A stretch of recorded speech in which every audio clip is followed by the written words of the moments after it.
ഇത് mass മോട്ടോഴ്സിനാണ്. Honda unicorn B6 മുകളിൽ വണ്ടിയാണ്. നമ്മൾ വർക്കിന് കയറ്റിയിട്ടുണ്ട്. നമുക്കിപ്പോൾ നിലവിൽ വണ്ടി കിലോമീറ്റർ ഓടിയേക്കുന്നത് 41,968 കിലോമീറ്റർ കേട്ടോ. നമുക്കതിനകത്ത് പറഞ്ഞിരിക്കുന്ന work general service, engine oil check ചെയ്തിട്ട് മാറ്റാം, ഫ്യൂൽ മീറ്ററിൻ്റെ ഫ്ലോട്ട് കംപ്ലയിൻ്റ് ഉണ്ട്, അതൊന്ന് ചെക്ക് ചെയ്യുക, ആവശ്യമെങ്കിൽ മാറ്റാം. ഹെഡ്ലൈറ്റിൻ്റെ ബൾബ് കസ്റ്റമർ മേടിച്ചു തന്നിട്ടുണ്ട്, അപ്പോൾ അതൊന്ന് റെഡിയാകും. വാൽവ് സൗണ്ട്, വാട്ടർ സർവീസ്, ഇത്രയും കേസാണ് മെയിനായിട്ട് പറഞ്ഞത്. ഓൾറെഡി വണ്ടി ബുക്ക് ചെയ്ത് കയറിയ വണ്ടിയാണ്, ബുക്കിങ്ങിൽ വന്ന വണ്ടിയാണ്. അപ്പോൾ നമ്മൾ വണ്ടി ഓടിച്ചു നോക്കി വർക്കിന് കയറ്റി. എൻ്റെ സർവീസിൻ്റെ ഭാഗമായിട്ട് നമ്മൾ അതിൻ്റെ ബാക്ക് ബ്രേക്കൊക്കെ നമ്മൾ ചെക്ക് ചെയ്യാൻ വേണ്ടി അയച്ചിട്ടുണ്ട്. ബ്രേക്ക് ലൈനറൊക്കെ നമുക്ക് അയച്ചൊന്ന് ക്ലീൻ ചെയ്ത് റീസെറ്റ് ആക്കുന്നുണ്ട്. നമുക്ക് അത്യാവശ്യം കമ്പനി ലൈനർ തന്നെ കിടക്കണേ, അപ്പോൾ ജസ്റ്റ് ഒന്ന് ക്ലീൻ ചെയ്തിട്ടാൽ മതി. ബ്രേക്ക് നമുക്കൊന്ന് അയച്ച് ഗ്രീസ് ചെയ്ത് റീസെറ്റ് ചെയ്യാം. ലൈനർ പറഞ്ഞിട്ടുള്ള പൊടിയൊക്കെ അതിനകത്ത് ഉണ്ട് അത്യാവശ്യം, അതൊക്കെ ഒന്ന് ക്ലീൻ ചെയ്ത് റീസെറ്റ് ആക്കാം. ചെയിൻ ചെറിയ ലൂസ് ഉണ്ട്, അത് നമുക്ക് ടൈറ്റ് ചെയ്തിടാം. വീൽ ബെയറിംഗ് ചെക്ക് ചെയ്ത് വേറെ കംപ്ലയിൻ്റ് ഒന്നുമില്ല. ബാക്ക് ടയറായാലും അത്യാവശ്യം കണ്ടീഷനാണ്, കുഴപ്പമൊന്നുമില്ല. പിന്നെ എയർ ഫിൽറ്റർ നമ്മൾ ചെക്ക് ചെയ്യേണ്ടത്, എയർ ഫിൽറ്റർ കമ്പനി ഫിൽറ്റർ അടങ്ങുന്ന ഹോണ്ട ഒറിജിനൽ ഫിൽറ്ററാണ്, പുതിയ ഫിൽറ്റർ, വലിയ പഴക്കമായിട്ടില്ല. അപ്പോൾ നമുക്കൊന്ന് തുടച്ച് ക്ലീൻ ചെയ്ത് റീസെറ്റ് ചെയ്താൽ മതി. ബാറ്ററി എക്സൈഡിൻ്റെ ബാറ്ററിയാണ് വണ്ടിയിൽ ഇരിക്കുന്ന ബാറ്ററി കേട്ടോ. ഞാൻ അതിൻ്റെ വോൾട്ട് കാര്യങ്ങൾ ജസ്റ്റ് ഒന്ന് ചെക്ക് ചെയ്ത് കൊടുക്കുന്നുണ്ട്. വോൾട്ട് നോക്കുമ്പോൾ 13 വോൾട്ട് വരെ കാണിക്കുന്നുണ്ട് നമുക്കിതിന്. ഞാൻ എൻ്റെ വോൾട്ട് ലോഡ് ചെയ്തിരിക്കുന്ന സമയത്ത് 8.57 വന്നു കേട്ടോ. 8.57, 8.47 ആ റേഞ്ചിലേക്ക് വന്നിട്ടുണ്ട്. നിലവിൽ അങ്ങനെ വരുമ്പോൾ സ്വാഭാവികമായിട്ടും 8.5 വോൾട്ടിൽ താഴേക്ക് പോകുമ്പോൾ കംപ്ലയിൻറ്റ്സ് കാണിക്കാൻ സാധ്യതയുണ്ട്. കംപ്ലയിൻറ്റ് ഡാമേജ് ആയിട്ടാണ് ശരിക്കും. ലോഡ് കൊടുക്കുന്ന സമയത്ത് ഇപ്പോൾ നമ്മൾ സെൽഫൊക്കെ അടിക്കുമ്പോൾ ബാറ്ററിയിൽ നിന്ന് പെട്ടെന്ന് ലോഡ് എടുക്കും. അപ്പോൾ 8.5 വോൾട്ടിൽ താഴേക്കൊക്കെ പോയ ബാറ്ററി കംപ്ലയിൻ്റ് ആയിട്ട് വരും. അങ്ങനെയാണ് കാൽക്കുലേറ്റ് ചെയ്യുക. അപ്പോൾ അത് വെച്ച് നോക്കുമ്പോൾ ആ ഒരു ബോർഡർ ലൈനാണ് ഇപ്പോൾ നിലവിൽ ബാറ്ററിയുടെ അവസ്ഥ കേട്ടോ. പിന്നെ അതേപോലെ ചെയിനൊക്കെ നല്ല ഡ്രൈ ആയിട്ടുണ്ട്, അപ്പോൾ ചെയിനൊക്കെ ഒന്ന് ക്ലീൻ ചെയ്ത് ക്ലിയർ ചെയ്തിടാം. പിന്നെ വാട്ടർ സർവീസ് എഞ്ചിൻ ഓയിൽ മാറുന്നുണ്ട്, ഓയിൽ ചേഞ്ച് കൊടുത്തിട്ട് മാറുന്നുണ്ട്. പിന്നെ നമുക്ക് അതിൻ്റെ ഫ്യൂൽ യൂണിറ്റ് മാറ്റാൻ വേണ്ടി ടാങ്ക് അയച്ചാണ്. ടാങ്ക് ഫുള്ളായിട്ട് അയച്ചിട്ട് വേണം നമുക്ക് അതിൻ്റെ അടിയിൽ തന്നെ ഫ്യൂലിൻ്റെ യൂണിറ്റ്, ഫ്ലോട്ട് എന്ന് പറയും, ഫ്യൂൽ ഫ്ലോട്ട്, അത് ചേഞ്ച് ചെയ്യാനായിട്ട്. ഏകദേശം ഒരു 400 രൂപ നമുക്ക് അതിൻ്റെ റേറ്റ് തന്നെ ഉണ്ട്. പിന്നെ ഫ്രണ്ടിലേക്ക് വരുമ്പോൾ ഹെഡ്ലൈറ്റ് ബൾബ് ഓൾറെഡി കസ്റ്റമർ മേടിച്ച് തന്നിട്ടുണ്ട്. അപ്പോൾ അതൊന്ന് സെറ്റ് ചെയ്യാൻ പറഞ്ഞിട്ടുണ്ട്. അപ്പോൾ നമ്മൾ കണക്ട് ചെയ്ത് നോക്കി, തെളിയണൊക്കെ ഉണ്ട്, കുഴപ്പമൊന്നുമില്ല.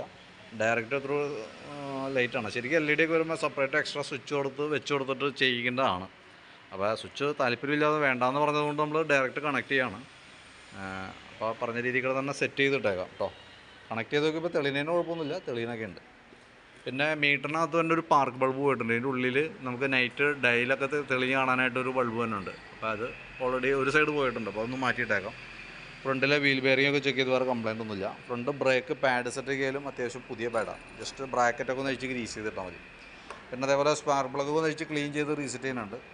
പിന്നെ നമുക്ക് അതിൻ്റെ ആക്സിലേറ്ററിൻ്റെ പ്ലേ നോക്കാം. ആക്സിലേറ്റർ കേബിളിൻ്റെ പ്ലേ നോക്കുമ്പോൾ ഒട്ടും പ്ലേ ഇല്ല, തീരെ പ്ലേ ഇല്ലാത്തൊരവസ്ഥയിൽ നിൽക്കണേ.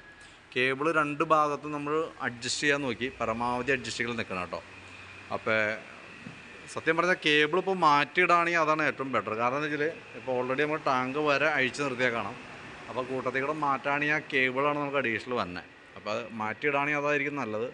അഡ്ജസ്റ്റിങ് പരമാവധിയിലാണ് കിടക്കുന്നത് കേട്ടോ. ഞാൻ ഈ പറഞ്ഞതിൻ്റെ ദിവസം എന്ന് വെച്ചാൽ അടുത്ത സർവീസ് ആവണേക്കാളും പറഞ്ഞാൽ ആക്സിലേറ്റർ കേബിൾ റൈസായിട്ട് നമ്മൾ വണ്ടി വീണ്ടും കയറ്റേണ്ടതായിട്ട് വരും. അപ്പോൾ അത് നമ്മൾ മുൻകൂട്ടി കാണുന്നത് കൊണ്ട് തന്നെ ഓൾറെഡി കൈയോടൊപ്പം ആ കേബിൾ മാറ്റിവിടുകയാണെങ്കിൽ ആ പ്രോബ്ലം നമുക്ക് സോൾവ് ആവും.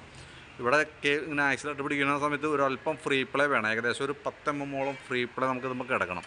മിനിമം 5 mm എങ്കിലും ഫ്രീ പ്ലേ ഇടണം, എന്നാലാണ് നമുക്ക് ഇതല്ലെങ്കിൽ ആക്സിലേറ്റർ അങ്ങോട്ടും ഇങ്ങോട്ടൊക്കെ തിരിക്കുന്ന സമയത്ത് റേസിങ് ആവാൻ സാധ്യത കൂടുതലാണ്.